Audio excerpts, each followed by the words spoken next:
La garganta del pie se extiende desde el límite inferior de la pierna hasta un plano horizontal que pasa a un través de dedo por debajo del vértice del maleolo tibial. En la región interna encontramos por delante del maleolo la vena safena e interna.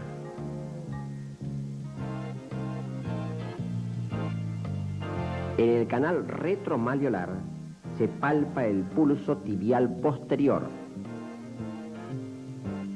Por detrás del maleolo externo se ve la vena safena externa. Premaleolar interna, hallamos a la vena safena interna. La seguimos en su recorrido por el dorso del pie con la formación del arco venoso dorsal y su anastomosis con la vena safena externa, retromaleolar externa. Descubrimos el ramo calcáneo perteneciente al nervio safeno externo y el nervio músculo cutáneo seccionado. Abordamos la región de la garganta del pie en su vista anterior. Tomamos y reclinamos el tendón del tibial anterior y del extensor propio del dedo grueso. En la profundidad, la arteria tibial anterior. Nos dirigimos hacia afuera, el tendón del extensor común de los dedos y por último, el peroneo anterior. Estos tendones discurren por correderas osteofibrosas cerradas por el ligamento anular anterior del tarso. Situados ahora en el dorso del pie, hallamos el tendón del extensor propio del dedo grueso y por fuera de él, los tendones correspondientes al extensor común de los dedos del pie. Este plano tendinoso cubre al músculo pedio.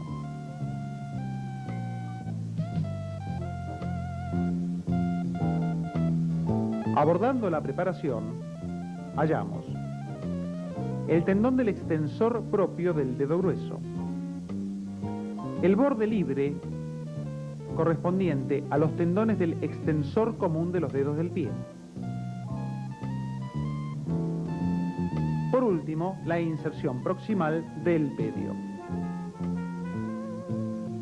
La arteria pedia se sitúa por fuera del tendón del extensor propio del dedo grueso.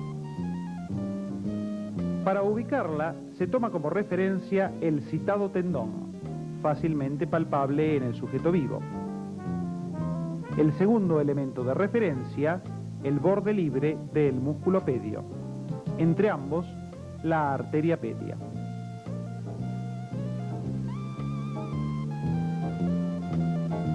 Situamos el tendón del extensor propio,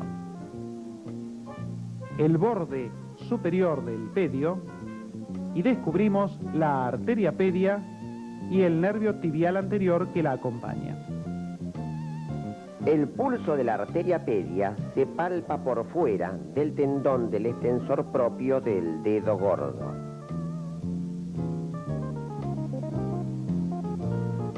En la región retromaleolar externa, ubicamos sus límites, el tendón de Aquiles por detrás, el peroneo lateral corto, que reclinamos, y peroneo lateral largo por delante.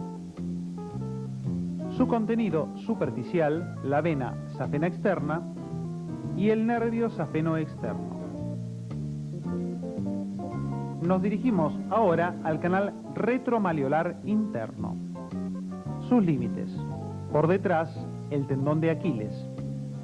Por delante, el tendón del flexor común de los dedos y tibial posterior.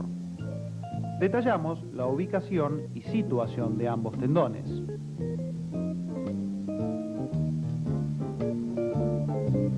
El contenido del canal retromalleolar interno está dado por el nervio tibial posterior, la arteria tibial posterior y las venas tibiales posteriores. La represión del sistema vascular de un miembro inferior fetal destaca la llegada a través de la tibial posterior de la irrigación plantar. La arteria tibial posterior, a nivel del canal calcáneo, se divide en sus ramas terminales: arteria plantar interna y arteria plantar externa, que se dirige hacia afuera en trayecto oblicuo.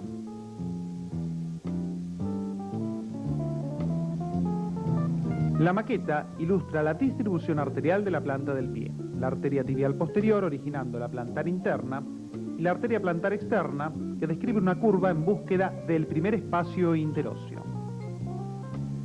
Los músculos de la planta del pie se hallan cubiertos superficialmente por una aponeurosis, la aponeurosis plantar media. Se extiende desde el calcáneo hasta los espacios interdigitales. La reclinamos. Hallamos el flexor corto plantar. Lo desinsertamos del calcáneo y descendemos. Abordamos de esta forma el plano vasculonervioso de la planta del pie. Reparamos la eminencia externa e interna, musculares. En la profundidad de la región plantar media, el cuadrado carnoso de Silvio. Y por debajo, el flexor común de los dedos del pie. De afuera hacia adentro, la vena, arteria y nervios plantares externos, la vena, arteria y nervio plantar interno.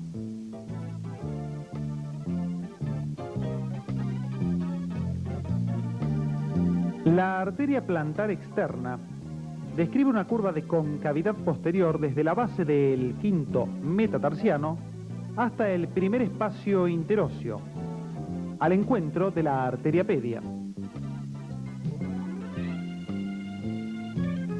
Abordamos la región plantar. Retiramos la aponeurosis plantar superficial para descubrir al flexor corto plantar. Lo resecamos. Situamos el paquete plantar externo. Hemos seccionado el cuadrado carnoso de Silvio que retiramos junto con el flexor común de los dedos. Descubrimos el fascículo oblicuo del abductor del dedo grueso. Lo resecamos. Exponemos de esta forma parte del arco plantar. Reclinamos los músculos del sector interno y resecamos el primer hueso metatarsiano. Queda expuesta de esta forma el arco plantar y la anastomosis que se da con la arteria pedia. En el plano profundo de la planta del pie, situamos el tendón del peroneo lateral largo, el ligamento plantar mayor, la inserción distal del tibial posterior y las fibras articulares de refuerzo. En la región retromalleolar interna incidimos la piel, seccionamos la aponeurosis superficial y por detrás del tendón del flexor común hallamos al nervio tibial posterior y al paquete vascular tibial posterior.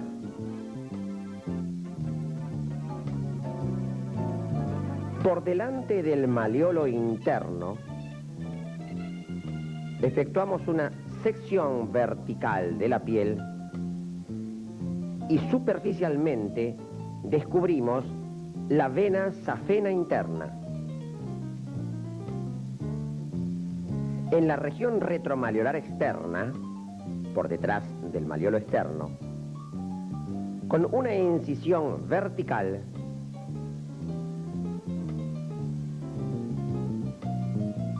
descubrimos superficialmente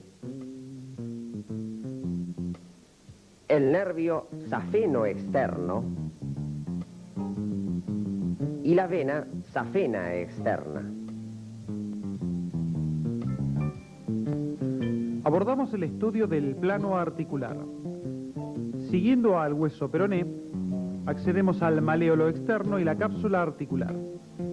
La inserción distal del tibial anterior.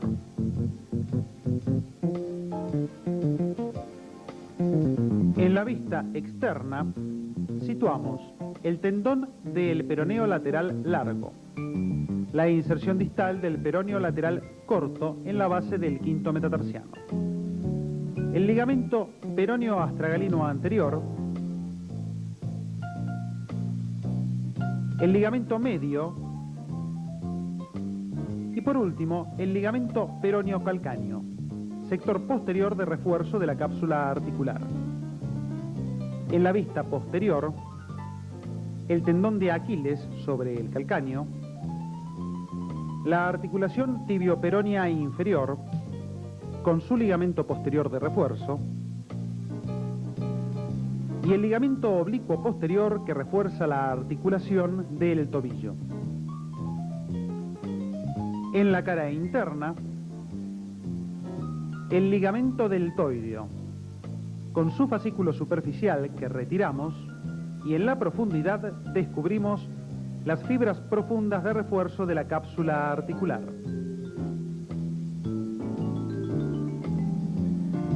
La sección parasagital del pie ubica la tibia, el astrágalo, el calcáneo, la superficie articular tibio-astragalina con el sistema sinovial replesionado. Entre el astrágalo y el calcáneo, la articulación astrágalo-calcánea con su sistema sinovial. Entre el astrágalo y el calcáneo, descubrimos el seno del tarso, en él el ligamento del seno del tarso. Los movimientos del pie con relación a la pierna son flexión dorsal o extensión, flexión plantar o flexión. Estos se producen alrededor de un eje transversal. Cuando se desplaza la parte anterior del pie hacia afuera, movimiento de abducción, y hacia adentro, aducción. El eje es vertical. Cuando la planta se dirige hacia adentro, hablamos de inversión. Y hacia afuera, el movimiento es de eversión. El eje es longitudinal. La combinación de todos estos movimientos llevan al de circunducción.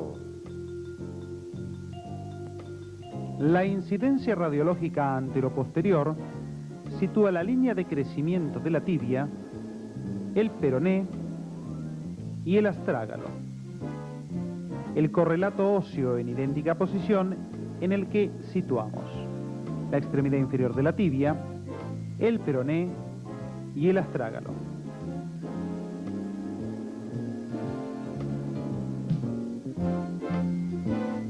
En el perfil, la extremidad inferior de la tibia, la imagen superpuesta de la extremidad inferior del peroné, el astrágalo y el calcáneo, su correlato óseo, la extremidad inferior de la tibia, el peroné, el astrágalo y el calcáneo.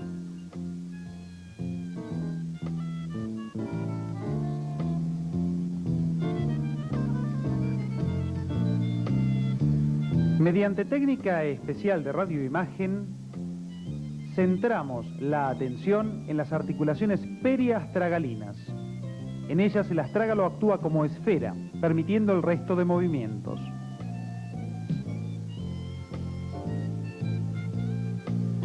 En la incidencia lateral del pie situamos el calcáneo, el astrágalo, por delante de él el escafoides, el plano de las cuneas y el plano de los huesos metatarsianos.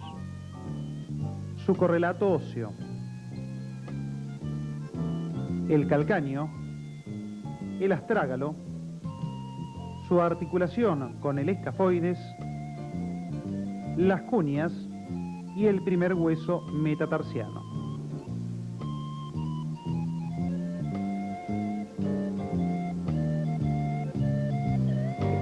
El esqueleto del pie humano se halla constituido por 26 piezas óseas articuladas entre sí.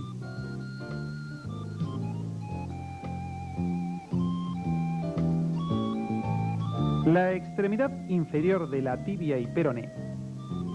En ella observamos la fosita peronea, el borde de la tibia con el maléolo tibial, la superficie articular de la tibia y la superficie articular del peroné, constituyendo una mortaja, la mortaja tibio-peronea, destinada al astrágalo. En su vista anterior, la cabeza del astrágalo,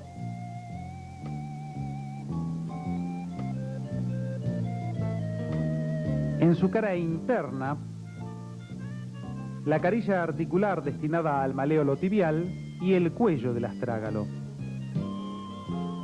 Dirigiéndonos a su cara posterior, la cola de la polea astragalina. Por último, su cara externa con una amplia carilla articular triangular para el peroné. En la cara inferior del astrágalo, dos carillas articulares, una póstero interna y otra ántero externa, y entre ambas el seno del tarso. El pie articulado a distancia nos ubica en la situación del seno del tarso, las carillas articulares entre astrágalo y calcáneo y un canal óseo, seno del tarso. El calcáneo en su vista interna, una prominencia ósea, el sustentaculum tali. En toda la amplitud de su cara, el canal calcáneo. En su vista anterior, dos carillas articulares inversamente configuradas a las que presenta el astrágalo en su cara inferior y entre ambas el seno del tarso. Por delante la carilla articular destinada al cuboides. Su cara externa, amplia y plana, se relaciona con los tendones de los peroneos lateral largo y corto. Por último, su cara posterior. La impresión de la bolsa serosa del tendón de Aquiles y por debajo de ella, la superficie de inserción de dicho tendón. Resecando la cubierta compacta del calcáneo, nos encontramos con un tejido esponjoso peculiarmente distribuido. Al realizar la sección parasagital del calcáneo, apreciamos con mayor claridad la distribución del tejido esponjoso. Constituye líneas de fuerza que están destinadas a aumentar la resistencia de este hueso. Estudiemos ahora las articulaciones del tarso. El astrágalo se articula por un lado con el calcáneo, el calcáneo con el cuboides. La cabeza del astrágalo se relaciona con el escafoides. Este hueso, por su parte, se articula con tres pequeños elementos óseos, las cuneas. La vista plantar del esqueleto del pie permite apreciar su arquitectura. Entre el calcáneo por detrás, la cabeza del primer metatarsiano y la cabeza del quinto metatarsiano se establece un trípode de sustentación.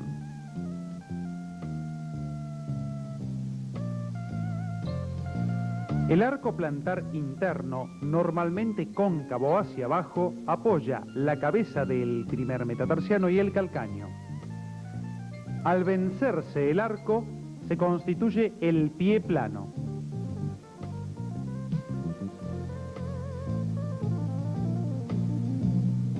La región del arco plantar externo, normalmente recta. La planta del pie soporta la totalidad del peso corporal. Vemos la impresión plantar y sus puntos de apoyo.